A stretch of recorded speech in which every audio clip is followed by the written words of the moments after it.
Okay, as we looked at this clock, you can see that one of the arms, the hands, it's broken.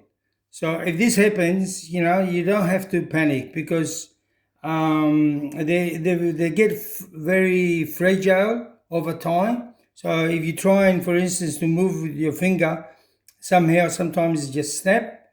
No panic. It's easy to undo and replace the hand. So normally they have one of these little nuts holding it in place. You can't do nothing with this now, of course. So as you can see, I got a bit of them here, and I've got one that it fits that the same. It's the same as this hand. So what you do is you put it. Yeah, look at it. Some of them they're round, the hole. I don't know if you can see, and some of them are square.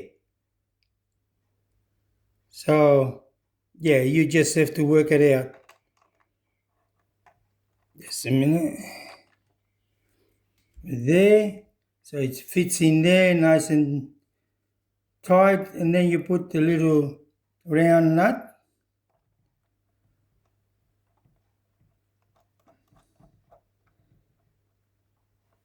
And there you are. Didn't take much, but like I said, you need to purchase a pair of new hands and you can replace them very easy. So until my next video, bye.